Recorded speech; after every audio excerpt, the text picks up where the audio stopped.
So if you're a life insurance agent selling 10,000, 20,000, 30,000, and you're asking yourself, where is my money? Why am I not making money? I made this video for you. I'm going to expose to you the 5 truths that you need to know about right now as an insurance agent that is keeping you poor. And once you understand this, you will see, oh my gosh, I've been lied to. That's why I'm not making money. And you can go ahead, go from not making money to making $10,000, $20,000, $30,000 profit per month if you actually implement what I'm going to teach you. Most importantly, I have an agency with 42 agents that have done over $22 million in sales. So I know this works. I want to give you guys the exact steps because I want to promise you one thing. And one thing is true. If you are getting 100% comp, you are being tricked. Okay, let's talk through the 5 truths that you need to know about as a life insurance industry, as a life insurance agent. Okay, so the first thing that I see so often is the compensation question. When I got started as a brand new life insurance agent, they said, oh my gosh, it's 100% commission rate. You're going to make all this money. Now, the first truth that I wish I knew was when I got 100% comp, that meant I got 100% comp at like one carrier. They gave me 100% maybe at one carrier. And then all the other carriers, I didn't know this because I didn't look into it. I had like a 72% comp. And then I had another carrier that I had like a 59% comp when I first got started. So they sold me on the front end, and this is my mistake, that you're going to get 100% commission. But when I actually looked into the carriers, it was like way less than what I was actually given. And what's kind of trippy, and a lot of agents, a lot of agencies and a lot of people don't want me to expose this because you need to understand the hierarchy of how you can raise your compensation rate. And if you're under 100%, you're being typically robbed. If you're paying for all your leads, you're paying for all your chargebacks, you're paying for all of your systems, you're paying for everything, you're paying for an admin at under 100%, it is going to be very, very hard to cash flow your business. And that's probably why you're feeling like, why are you not making money? Now, here's the hierarchy that I want you to know about, okay? A lot of new agents will start here at like a 90% compensation. Come in, you'll get 90%, and then you'll go up to 100%, and then you'll go up to a 120, and then you go that. But what you need to understand that there are levels to this game. And I never knew this. I thought there was like 1 or 2 levels. But what's crazy is someone at the top who has a massive team could be getting up to 150% off of our business, which means that they're making a 60% override or spread on all your production. And guess what? That person at the top here didn't have to pay for leads. That person didn't have to pay for chargeback. That person didn't have to run a business, and they're probably not even training you. So you got to understand there's levels to these. And if you actually go around, you don't have to work with my company, but there's companies that will start you off at like 120. There's companies that will give you a 110. But if you're, again, under 100%, at 75, 80%, you are being royally robbed, and that is why you're not cash flowing your business. I could never, and probably why my first 3 to 6 months, I struggled to make money. I was at 75% comp. I was like, why am I buying leads, getting chargebacks? And once I got to 100, 110, I was like, oh my gosh, I can actually see some profits because you're not selling and making $100,000 off a policy. You're going to learn here that annual premium doesn't actually meet your bank account. So keep watching along. Okay. If you're under 100% compensation rate, I truly mean this, you're in the business of recruiting. Under 100% is 100% recruiting. Like all they're trying to do is get you in and say, hey, if you're not making money, you got to recruit. But if you're at a strong compensation rate, 110, you're even getting higher than that. You can actually build a sustainable business if your customer acquisition cost is low. So the first thing you got to look at is, number 1, 100% comp is wild. Don't tell anybody and don't come after me exposing the truth. I just want you guys to win. The second thing is your annual premium does not equal your bank account, okay? What got you recruited into the commission business or life insurance is like, oh, it's 100% compensation. You eat what you kill. You're going to make all this money. And what do? They then show you some guy's leaderboard. Say this guy sold $40,000 of business or this guy sold $35,000 of business. They're making $35,000 a month. Let me tell you this. If someone is writing $35,000 of AP, they are not making $35,000 a month. And I'm going to share with you exactly why. But it's just a way that they can show your results. There's a lot of things hidden in this number that you need to know about. And that's why I quit my job as I was running a tree removal service, making 6 figures as a dumb 19, 20-year-old kid.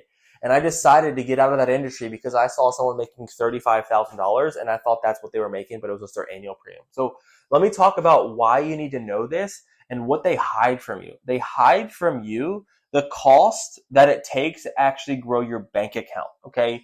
And that's what we forget. To stay alive in this business, you got to grow your bank account so that you are alive. So there's four things that they don't talk about when it comes to your annual premium. That annual premium could be $35,000, but you could have $20,000 in chargebacks. So instead of you selling $35,000, now you just subtracted $20,000, you got $15K left to play with, right? They don't say that. Like, what is your chargebacks? And a chargeback is when you sell a policy, the client misses a payment, stops paying for it, cancels it, lapses, and then you're owed the money back. So you have to keep selling to overwrite your chargeback. So yes, you're selling business, but some of that could be 20%, 30%, 50%, 100% could be going to your chargeback that you owe at these carriers. That's actually going to prevent you to grow your business, okay? The second core thing is that no one talks about is your placement rate. I had two guys that I met with this week, and this is why I'm making this video. They're like, Peter, I'm doing $35,000 of business, and I feel like I'm absolutely broke. I'm like, well, what is your placement rate? And no one knew what the placement rate meant, okay? So let me explain that to you. Let's say you sell 10 policies, and you have a placement rate. So you sell 10 policies, and you're going to make let's say it's going to be $10,000 of annual premium. So you make $10,000 annual premium, but your placement rate is 20%, okay? So placement means how many people that you sell are actually going to pay for their premium on the day that they're signing up. Because people can buy a policy but never pay for it, and that results in a chargeback. So if this case, you sell 10 policies at $1,000 average premium and you have a 20% placement rate, you actually sold an annual premium, $10,000 of business, but what you actually placed is $2,000. So you're not making money on $10,000, you're making money on $2,000. So you need to track your placement rate. So look at how many clients did you sell today, and then after 30, 60 days, how many of them made their first payment? And this is why we have a customer service team that does that. This is why we call our clients when they don't make a payment. This is why we follow with our clients saying, hey, your policy is coming out in 3 days. Do you have your money in your bank account? And that placement rate is the core driver of your revenue for your bank account, not your annual premium, guys. The third thing is your 30-day cash. And your 30-day cash is dependent upon what's called your mix of business. So remember earlier we talked about 75%, but what you could do is that you could start selling business. You can get a 75% commission rate on simplified issue, which is low, right? So let's say you sell a simplified issue product, which is something that's day one coverage. You might only get 75% commission on that. But let's say you sell a guaranteed or a policy that has a waiting period. You might be getting, I heard a guy that had 32% commission, but you might be getting a 50% commission rate. So let's say you sold $10,000 of business and you multiply that by 50%. If all of your business was $10,000 annual premium and you're going to post 10K on the leaderboard, like you're going to think you're flexing, 10K premium, but all of it was at a 50% comp, you only are going to see upfront 30-day cash on 50% commission rate, and then 50% of that, which means that you need $2,500 on 10 policies around that. So just note that your mix of business has to be distributed. What they don't tell you about is they just show you, 100% comp, you're going to sell all simplified issue. No, you got to understand your mix of business. And that is why when you're struggling, you should not recruit people. So let's go to topic number 3. 3 guys today. Hey man, feel really bad. I have a whole team of 7 people that I recruited over. I'm not making money and I feel sick to my stomach because I brought them into it. Let me just tell you this. The dumbest thing that you can do, and I'm so thankful that I didn't do this my first 9 months in this business, is don't recruit people into a mess if the system is broken. Okay, let me repeat that. Don't recruit people into a broken system. Okay, and how do you understand if the system is broken? I'm going to slide to the right here. Okay, number 1 is that it's broken if you've been doing this and your bank account is not growing. Okay, for the first 3 to 4 months in this life insurance business, myself, I'll be very honest, I lost money. I did not make money. $7,000, $10,000. I had savings, right, that I could invest in. If I would have brought someone in my first 2 months when I was losing money, I would have been sick. Lying to people, saying, oh yeah, that's the best thing ever. It's the best thing since sliced bread. But my bank account is going backwards. I'm super stressed. I'm not making money. I suck at what I'm doing. I have no training. And I'm trying to recruit people. Absolutely just so dumb to do. The second thing is, can you provide for yourself? Okay. Should you recruit someone? Well, let me ask you this. Can you provide for yourself? Have you been doing this for 8 months, 12 months, being able to provide for your family, being able to like pay your bills? Are you being able to make a living? Can you actually do that by yourself? Like if you were on an island by yourself selling life insurance in this current system, could you do that? And if the answer is no, then don't recruit people into it. And that's why I'm going to pause here and share with you, lean in. I am looking to hire you. I will give you our winning system. I will give you the best leads. I will help you have the highest compensation. And I will train you personally to help you make more money. I'm tired of seeing you broke. And I promise you, if you click the link below, I will help you. Not promise. I can't do that. I will help you make more money profit at the end of the month than you ever expected as an insurance agent. That is not a promise. That is not a claim. I just feel convicted in telling you that. Okay, back to the video. Okay, so could you recruit your brother? Okay. Recruit people into this broken system. Could you truly take a family member that you loved and recruit them into this business?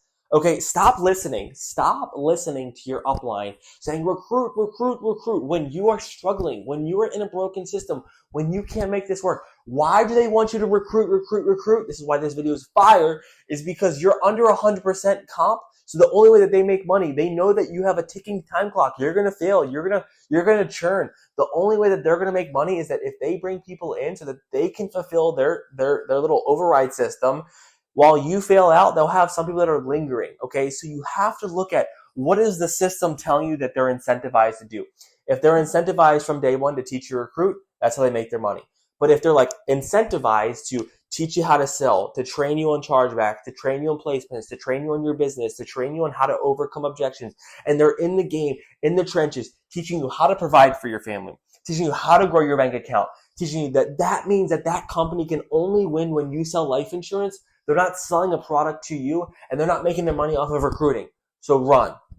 The fourth thing I want to talk about is this shadiness, the character of the life insurance business.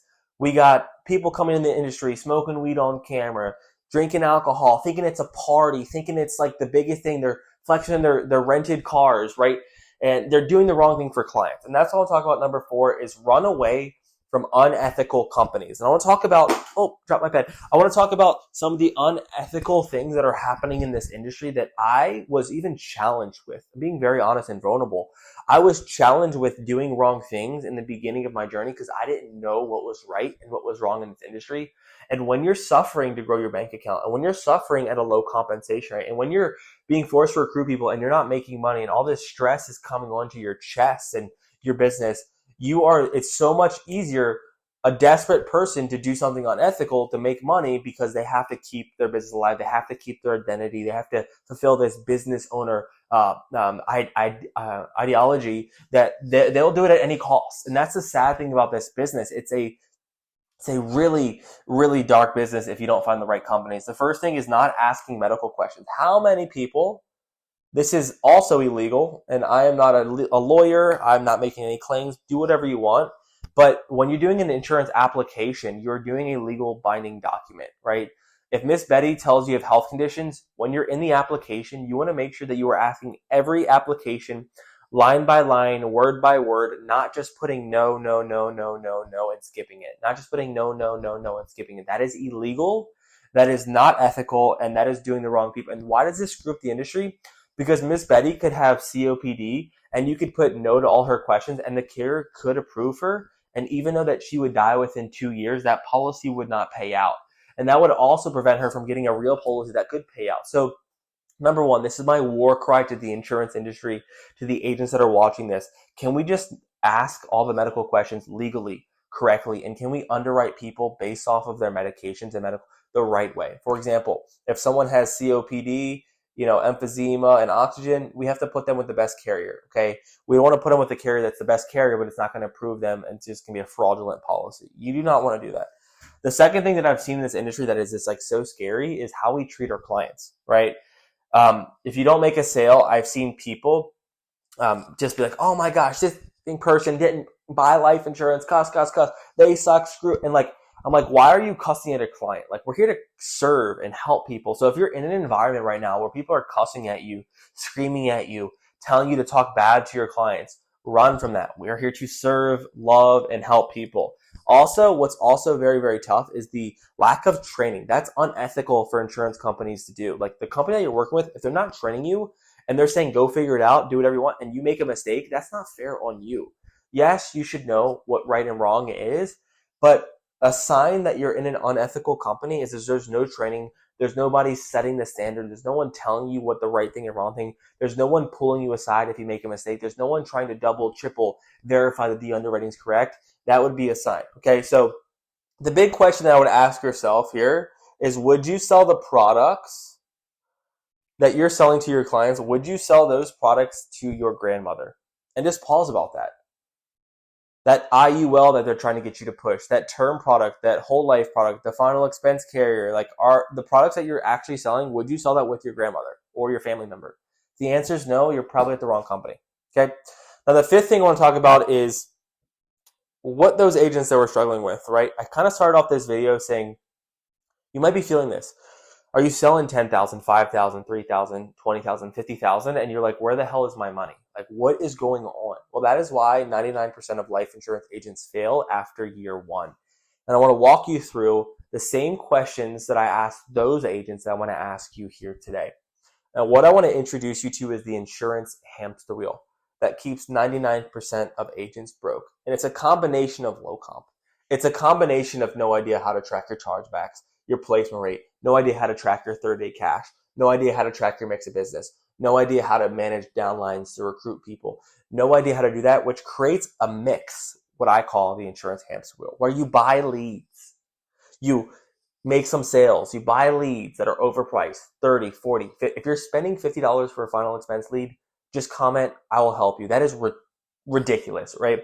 You're buying leads, you're getting chargebacks, you're making sales, the policies are falling off. You then go to your upline, say, I need help, I'm not making money. They say, buy more leads. They say, go ahead and keep buying leads or work harder. And you look every single month, month after month, your bank account is not growing, you're not making progress, and you're not cash flowing the way that you need to be making.